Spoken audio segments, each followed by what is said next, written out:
Hello friends, ఈరోజు మనం అల్లం ఎగ్ గ్రేవీ కర్రీ ఎలా తయారు చేసుకోవాలో చూద్దాము. ఎగ్స్ ఒక 3 తీసుకోండి. ఇలా ఉడకబెట్టుకొని సన్నగా మధ్యకి కట్ చేసి పెట్టుకోండి. ఈ విధంగా ఉడికిన ఈ ఎగ్స్ని మధ్యకి ఇలా కట్ చేసి పెట్టుకోండి. దీంట్లో కావాల్సిన పదార్థాలు: ఒక 3 టమాటాలు, 4 ఉల్లిపాయలు, ఒక 5 పచ్చిమిర్చి, అల్లం పేస్టు 1/2 స్పూను, ధనియాల పౌడరు 1 స్పూను, జీలకర్ర 1 స్పూను, కారం 1 టేబుల్ స్పూను, కరివేపాకు కొద్దిగా, నూనె కర్రీకి సరిపడా, చింతపండు చిన్న నిమ్మకాయ సైజు అంతా వాటర్లో నానబెట్టి పెట్టుకోండి, సాల్ట్ కొద్దిగా, కొత్తిమీర కొద్దిగా. ఇప్పుడు మనం ముందుగా అల్లం పేస్ట్లో కారం, ఉప్పు వేసి దీన్ని మనం ఇలా మొత్తం కూడా కలుపుకోండి.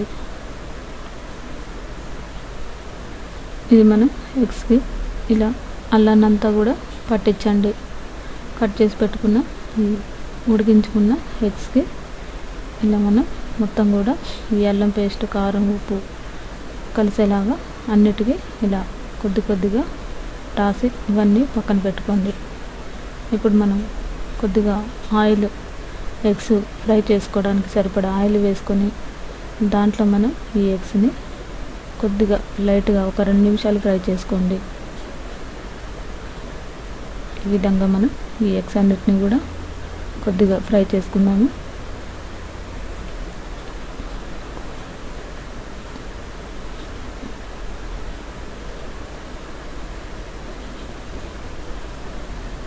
దీన్ని మనం గరిటెతో కలపకుండా కొద్దిగా ఇలా స్లోగా కదిలిచ్చేస్తే సరిపోతుంది. దీన్ని గంటతోనే ఫ్రై చేయకూడదు. ఇలా మరోవైపు తిప్పి ఫ్రై చేసుకోండి ఆయిల్లో. చూసారు కదా, ఈ విధంగా మనం ఈ ఎగ్స్ అన్నిటిని కూడా మరోవైపు తిప్పి వీటన్నిటిని ఫ్రై చేసి పెట్టుకోండి.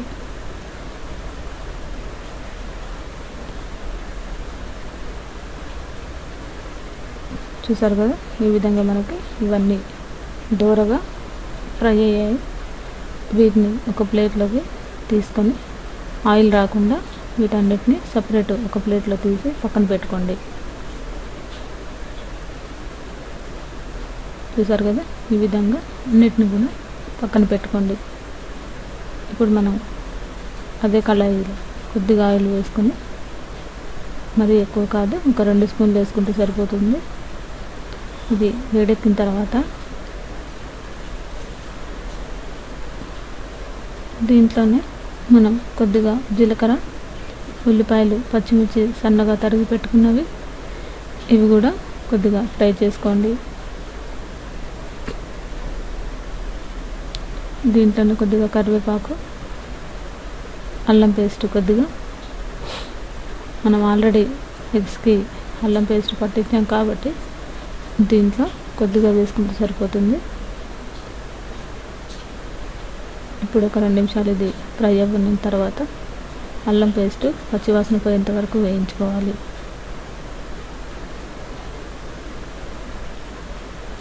దీంట్లో మనం నెక్స్ట్ ఈ టమాటా ముక్కలు కూడా వేసి ఒక 2 నిమిషాల పాటు ఇవి మెత్తబడే వరకు ఉడికించుకోండి.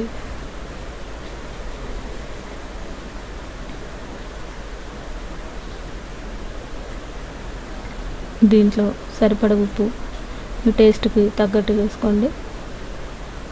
కొద్దిగా కారం, మీకు ఎంత కావాలో అంత కారం. ఆల్రెడీ మనం పచ్చిమిర్చి వేసాం కాబట్టి కారం కొద్దిగా వేసుకోండి. దీంట్లోనే మనం ఒక 2 నిమిషాలు ఇది ఉడికిన తర్వాత చింతపండు రసం మరీ ఎక్కువ కాదు, చిన్న కప్పు తీసుకుంటే సరిపోతుంది. ఇది కొద్దిగా మనం గ్రేవీ లాగా ఉడికించుకుందాము. దీన్ని మూత పెట్టేసి ఒక 2 నిమిషాలు ఉడికించుకుంటే సరిపోతుంది. దీంట్లోనే ధనియాల పౌడర్ కూడా వేసుకోండి. మనం ఇంట్లోనే తయారు చేసి పెట్టుకున్న ధనియాల పౌడర్ ఇది. ఎక్కువగా గరం మసాలాలు ఏమి వాడకూడదు. మనం సింపుల్గా అల్లం పేస్టు, కొద్దిగా ధనియాల పౌడరు వేసుకుంటే ఏ కూరకైనా చాలా రుచిగా ఉంటుంది. ఇప్పుడు మనం దీంట్లో ఈ వేయించి పెట్టుకున్న ఎగ్స్ని ఇలా పైన అన్నిటిని కూడా వేసుకోండి.